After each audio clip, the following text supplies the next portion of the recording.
difference between public employee unions and private unions? Do I see any difference? Well, there is difference. Public employee. See, I have to say, I am not against anyone's right to join a labor union or not join a labor union. I am definitely for everyone's rights and freedoms. If they want to join a labor union, I'm in favor of it. The labor unions asked me a question that said, do you think we should have to defend somebody, defend an employee who was not a member of the union? I said, no. No, I don't think you should. I don't think you should have to. But then again, well, what are you going to do in your area to help people unionize? If a group comes to me and they want help organizing a labor union as their representative, I will help them. If a group comes to me and says that they don't want to join a labor union, I will help them. The difference is their ability to, I guess most people's issue is their ability to, they get paid by public funds, and then they can use that money then to lobby legislature. So I guess that's a difference. That's the issue that a lot of people have. It is. Is why it's like the same people. You know, first of all, they're their boss, and they're also their, you know, they're tied together. So why are they unionized against each other? Because they're not against each other. Does that make sense? Am I saying that right? Yeah, to me it's a conflict, kind of closed circle that the unions bring.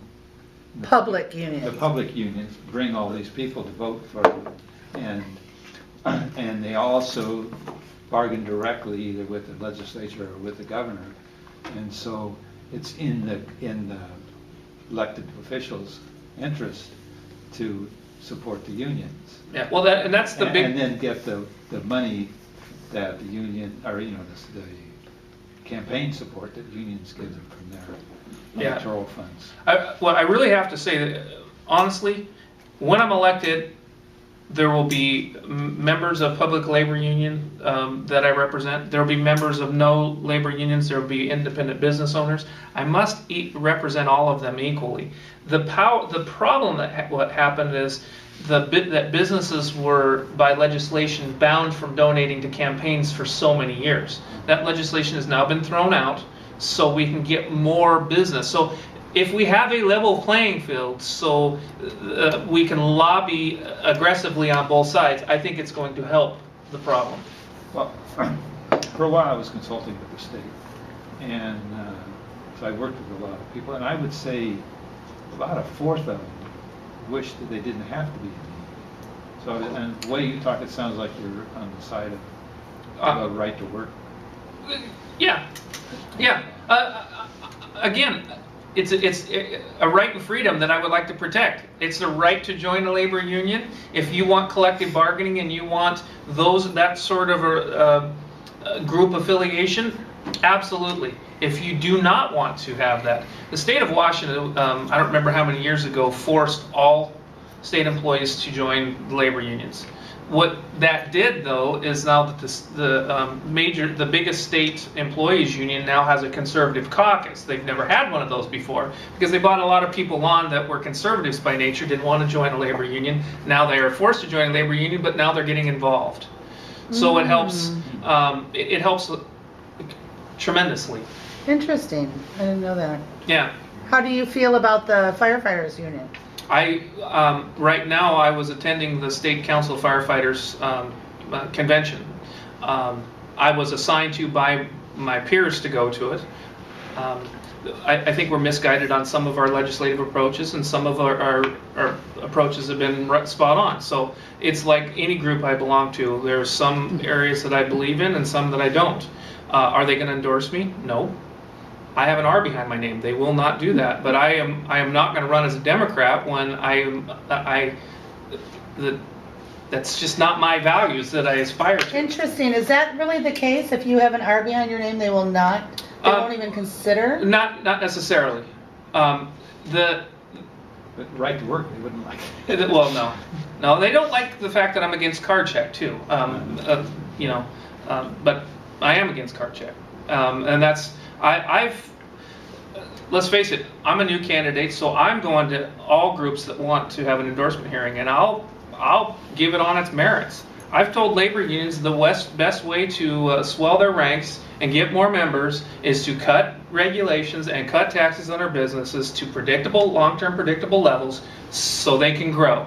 If that happens, they're going to hire more people.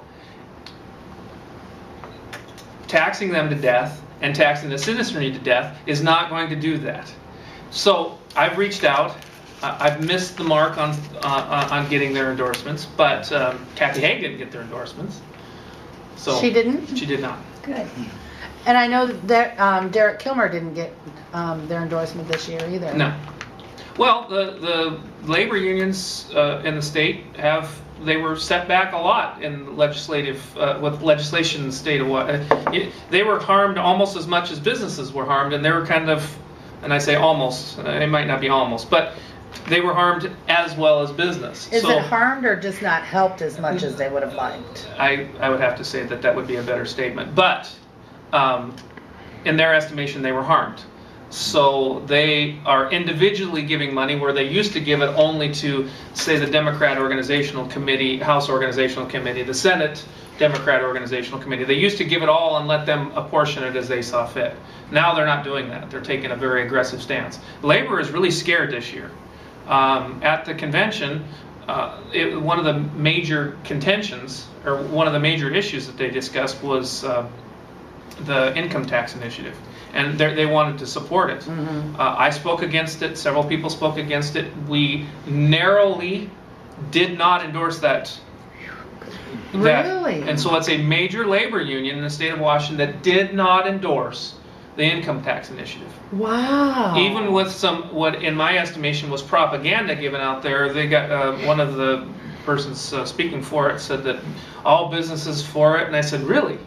I've sat for several business endorsement hearings, and that's one of the top things on their list, along with the privatization of labor and industries.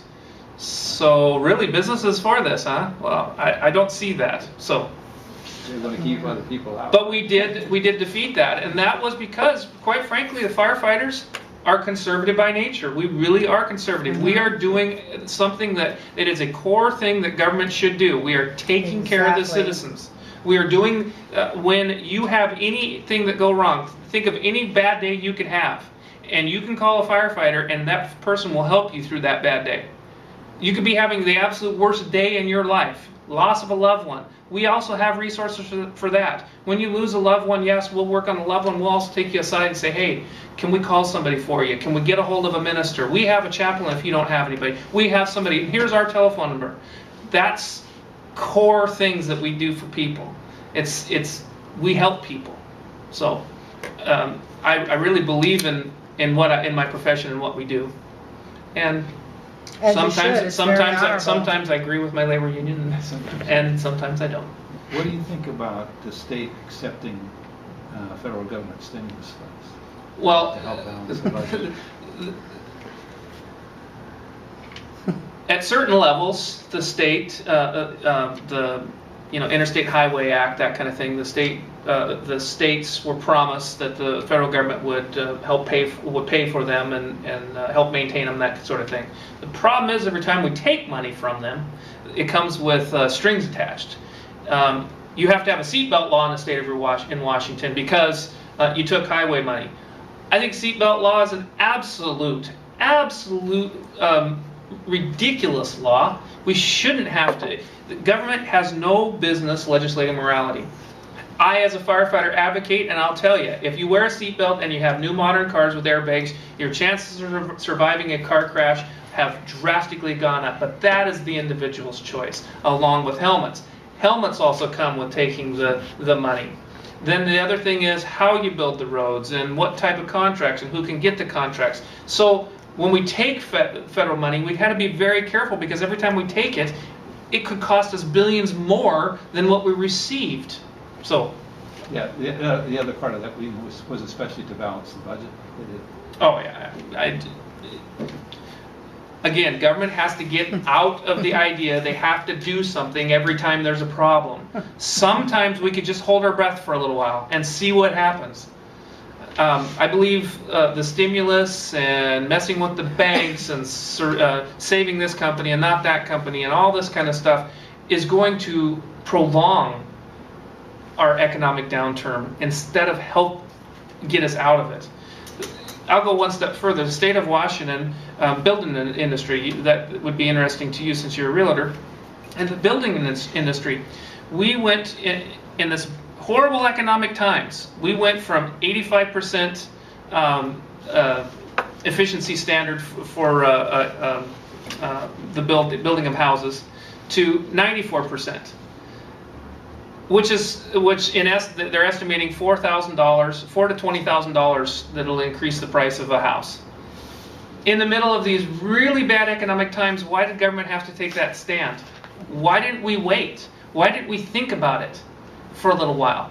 Is now the time to be increasing the price of homes $4,000 to $20,000? I think not.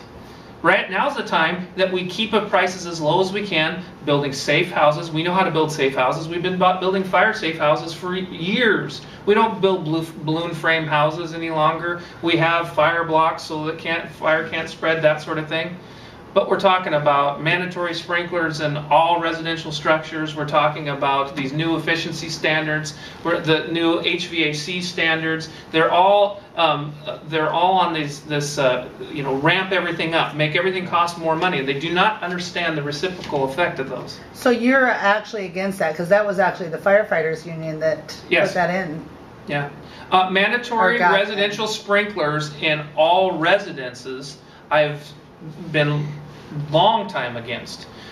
In large multi-family structures and hotel structures, I am an advocate for, because you cannot put enough firefighters in there to save people.